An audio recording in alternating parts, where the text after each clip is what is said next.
There we go, guys. Let's hide the chat.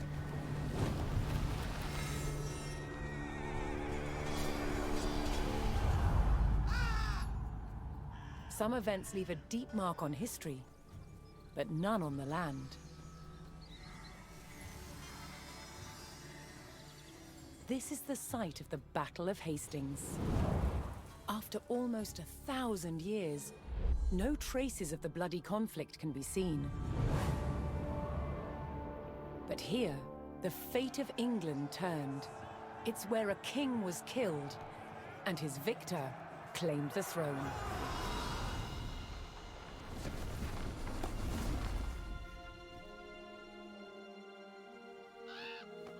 October 14th, 1066. We know what happened here on this day, thanks to this. The Bayeux Tapestry. A carefully preserved, illustrated record of events. It shows the main players.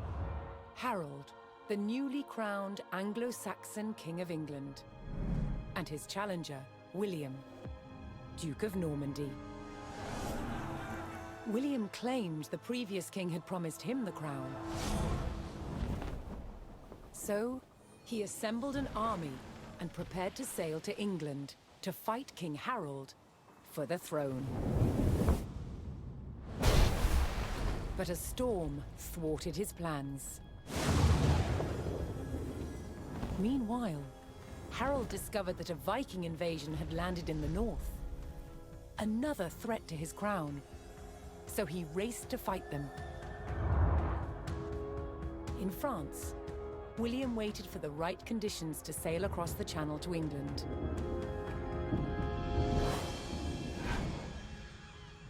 The weather cleared.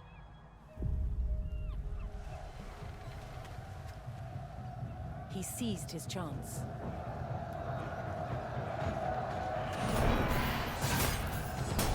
250 miles north, Harold had defeated the Vikings. Now, hearing of William's arrival, his army sped south. At 9 o'clock in the morning, on this hill, William's Norman army were ready to do battle with Harold's Anglo-Saxon men. The stage was set, and up for grabs, England itself.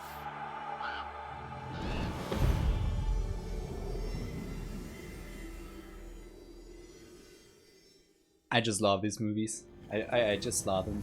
They are so well made. And there are so many of them as well. I am not done with this campaign myself, and there are still 3 more to go.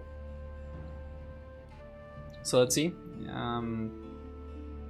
The first mission is going to be a little bit of a tutorial of sorts. You are expected to get good matchups with the units you are provided. Playing from the very beginning.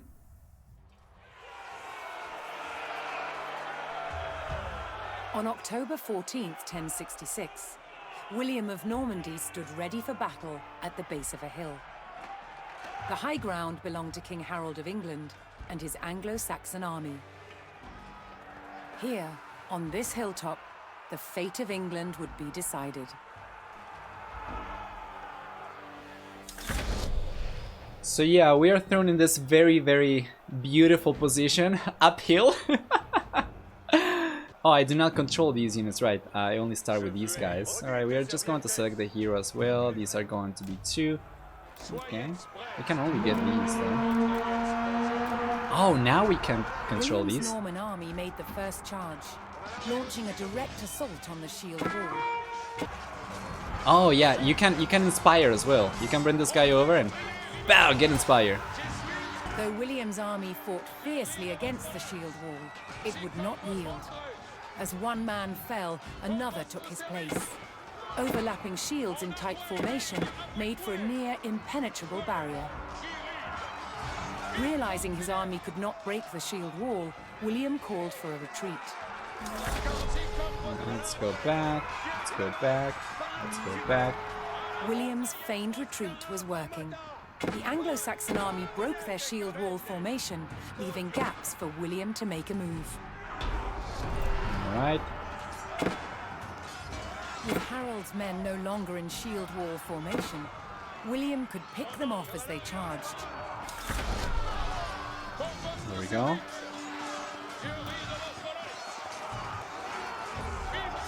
Good job. Now we can just bait these guys in. Down here. Can probably go around like this. Rows of spearmen to push back the invaders, but William had an answer. His sharp-eyed archers. All right, we have archers over here as well. Yeah, pro player over here. How about that? Let's get inspired too. Attack. More Norman men-at-arms reinforced William's army. Where are the men-at-arms? Right here. Alright. Anglo-Saxon archers joined the fray, and the Normans' deadly cavalry ready to charge. Keep on going uphill though. William's forces had to eliminate the enemy spearmen, whose sturdy polearms could easily bring down a horse. Let's get inspired. I will try to bait those archers, but they are too many. They are just going to kill the guy. Can we get inspired? Yes, we can. Alright. That's pretty good. So what we're gonna do next is I'm just gonna try to, go forward some cavalry. From the field, William's cavalry was free to charge at the Anglo-Saxon archers. You can select, I think, unlimited units, which is pretty handy, of course. Let's get on top of the hill as well, so we don't have to worry about that later. The Anglo-Saxon army was in disarray. Their shield wall had been neutralized, and their numbers were dwindling. Now the only thing standing between William and victory was King Harold himself.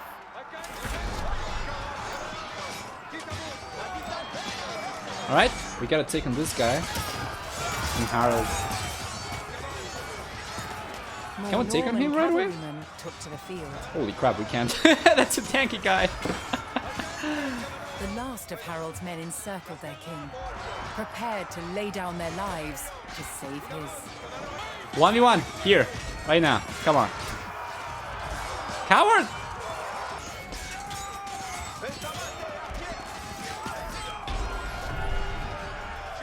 There we go. Easy. The Anglo-Saxon King Harold had fallen.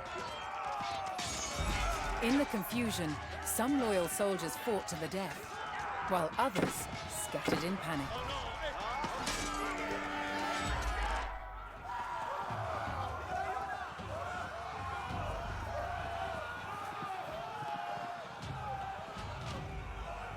Leaderless and defeated, the last of the Anglo-Saxon army fled for their lives.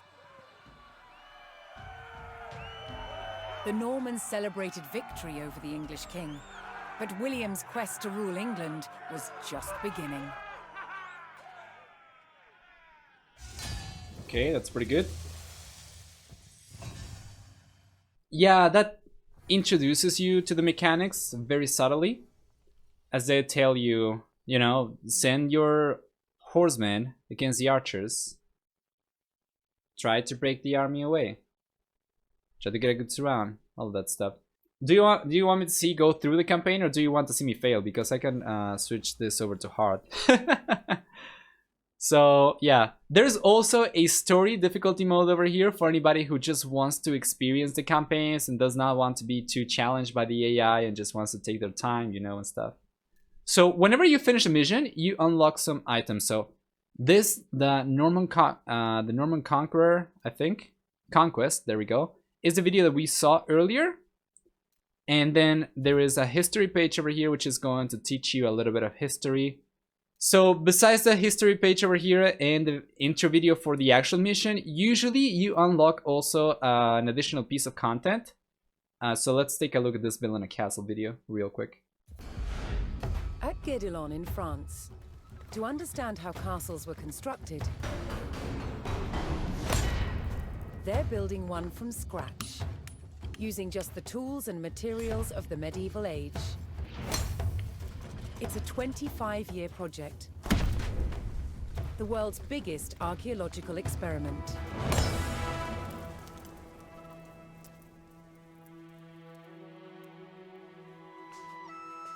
most important defensive feature of any castle was the wall surrounding it.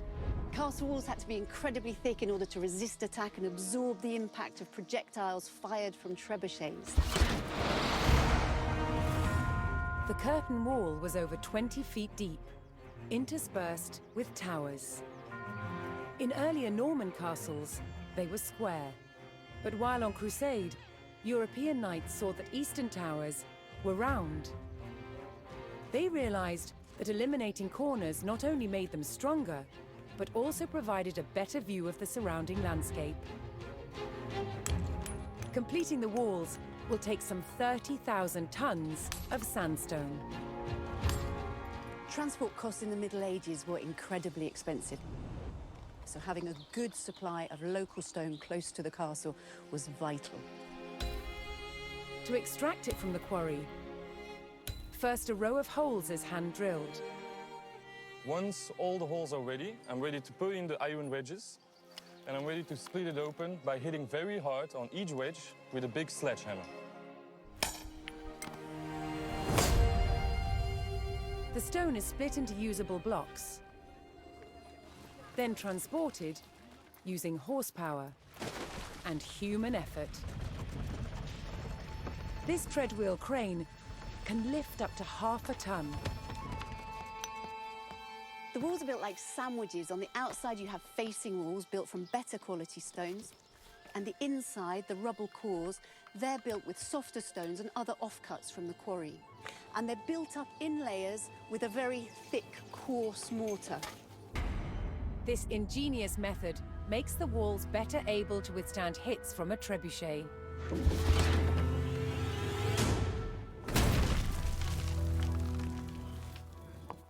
Sandstone is too hard to be carved into intricate windows, vaults, and steps. Instead, softer, more expensive limestone is used. These sophisticated building techniques make castles the ultimate feats of medieval engineering. It's a testament to their construction that so many still stand today.